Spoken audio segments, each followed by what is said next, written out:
Good morning, students.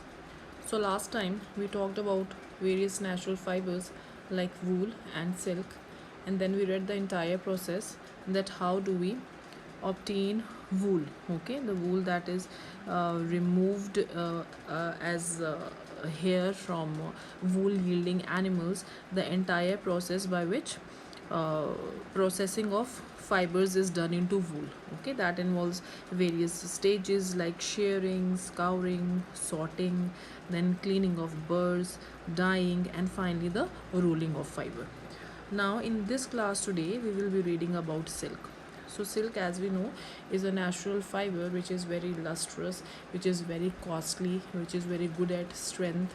Okay, China is a country which leads in silk production, and India also is amongst leading countries in silk production. Now in case of silk also we have different types of silk.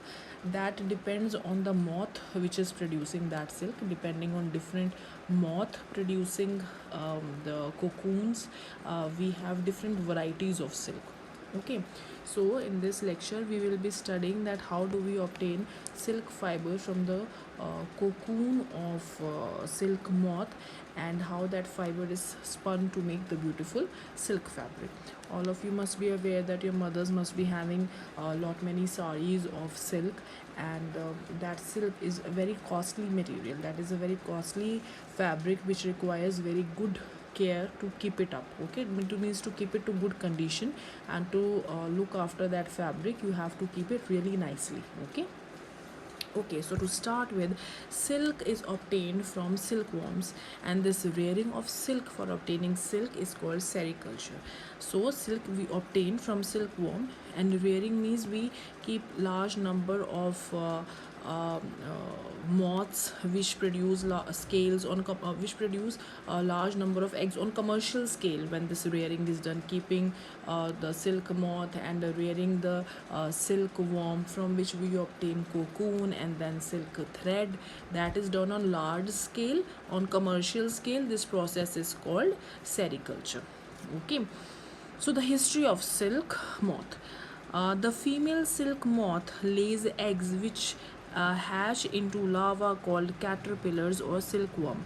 So to start with the life cycle or the life history of silk moth, first of all, silk moth lays many eggs, and from these eggs come out caterpillars. These caterpillars grow in size because they feed on mulberry leaves. Then they secrete a fiber, means they produce a thread like structure which is made of protein and weaves the fiber around itself. Then the moth produces a thread like structure which is made up of protein from its mouth, and it wraps itself completely in that thread. After some time, that thread dries up and it forms a ball like structure which is called the cocoon. So the pupa then develops into a young silk moth. If we do not use that cocoon to make thread, from that cocoon a beautiful silk moth will come out again. So this is the life cycle, that how it goes on. Okay, so the silk yarn is obtained from the cocoon of the silk moth. The cocoon which it has made, if that is boiled in water, a thread comes out of it, that is the silk thread. The most common silk moth is mulberry silk moth. Mulberry silk moth is a moth which feeds on mulberry leaves. Okay, so these are various types of silk moth. You can see difference in their shape, and that is why different types of moth produce different types of silk. Okay, so this is the life cycle. You can see that this is adult silk moth, and this is female silk moth which lays eggs. You can see here it lays plenty of eggs. From this eggs hatch out caterpillar, also called larva. These larvae then feed on mulberry leaves, that they do for almost 25 to 30 days, and after that cocoon is formed. Okay, this is cocoon, the ball like structure you can see here. From this cocoon again will develop the moth. That moth is developing inside the cocoon only, and after that after some time this moth comes out of the cocoon to again become an adult silk moth. So this is the life cycle, that how it goes on. The female silk moth will lay eggs. Okay, from the eggs will come out the caterpillars, caterpillars will produce the cocoon. From cocoon will come moth, and that moth will again come out and will become an adult moth. So this is the cycle which goes on. Okay, then after that, from cocoon to silk. Silk moths are reared and their cocoons are collected to get silk yarns, because from the cocoon only we get the silk fiber. The female silk moth lays eggs. The eggs are warmed to a suitable temperature. The eggs hatch into larvae, which is called caterpillar or silkworm. Silkworms are kept in bamboo trees and they feed on mulberry leaves and grow in size. So they are then kept in bamboo trays and they are provided with large number of mulberry leaves. They keep on eating them and they grow in size. So after, it's written 30 to 40 days, as per your book it is written 25 to 30 days. After 25 to 30 days they stop eating and then they start spinning themselves in a thread.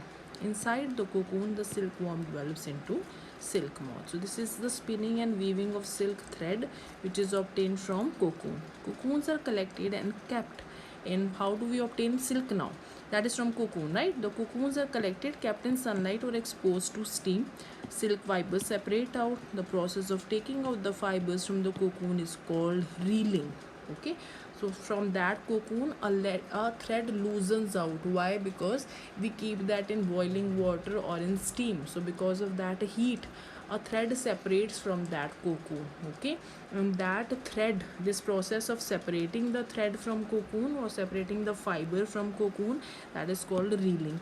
So reeling is done by machines and the silk fibers are then spread into threads and woven into silk cloth. So this is the processing. You can see here that they are boiling the cocoons, and from these cocoons this is the reeling done. You can see here from the cocoons only the reels are being obtained. This is silk fiber. This is further spun and that is used to make the beautiful silk fabric or the saris which we are using.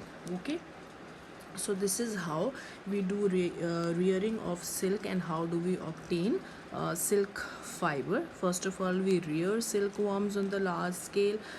Female moth will lay eggs. From eggs will come caterpillar.